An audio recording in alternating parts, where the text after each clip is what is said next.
Friday, October 2.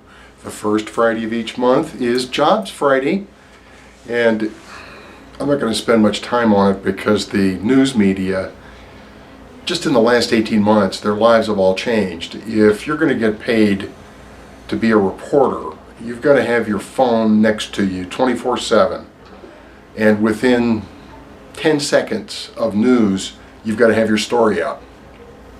So everybody already heard this morning that the payroll number wasn't that good. A different set of information. Most people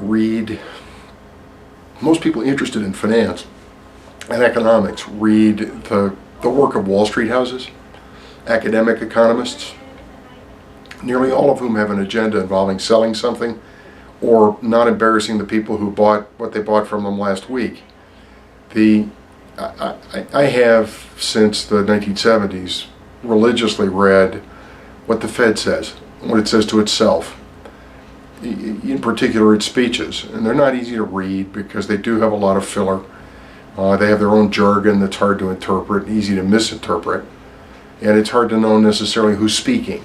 It's straightforward to listen to the chairman, but artful chairmen don't have much to say.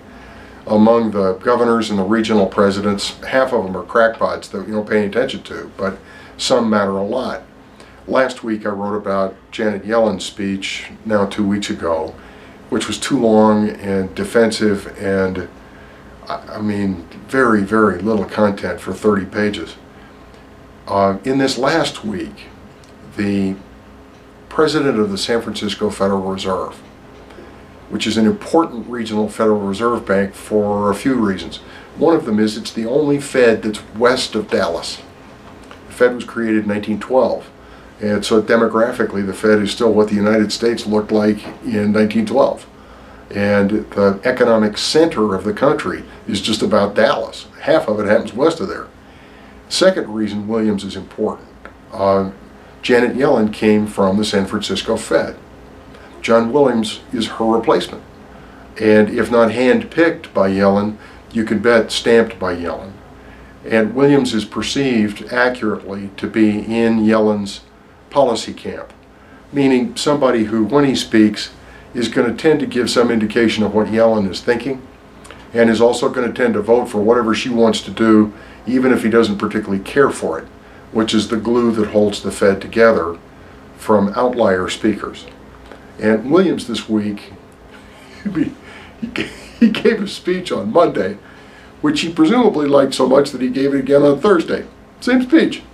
And at the end of it, he said things that the national media, not even the Wall Street Journal and New York Times, let alone the Wall Street houses, have picked up on. And you have to have read other Fed speakers who have hinted at the same stuff, including Yellen and including the Fed staff.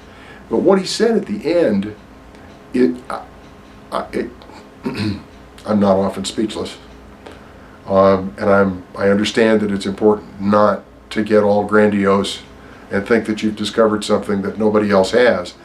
But at Williams' conclusion, and his speech is in plain sight, just Google San Francisco Fed, and John Williams' speeches on the 28th and the 1st of October will appear. And Williams told us that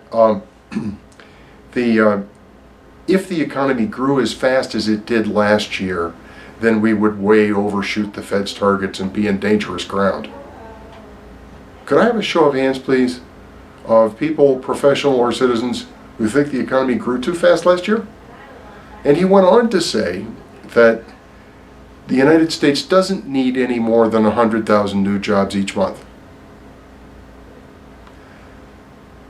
That's half what we've been running. Do you know anybody who thinks that there are too many jobs? The Fed's forecasts have hung on old metrics of the unemployment rate, and that at a certain level of unemployment or job creation, employers would begin to compete with each other by paying higher wages. This morning's report had zero gain in average hourly earnings. Now, August was anomalously good, and so maybe September offset it. But wage gains are running year over year 2.2%, which is just about a hair over the inflation rate. We're going nowhere. And here's Williams. In the copy next to this video, I ask you to think of a visual. I mean, imagine one of these presidential debates, either party, or anybody running for office in the United States at any level, looking out to an audience to say, we think appropriate policy is to cut the number of jobs created in half. You're lucky to get out of the room alive. There's a bad disconnect. I mean, I'm a friend of the Fed, but what they're doing, they are using old metrics. They're lost in a Jurassic Park understanding of the economy. And the economy looks as though it may even be slowing down of its own accord, but Williams is very close to the source of power, and he's spoken twice, same speech, same week, telling us that the Fed intends to slow the economy down.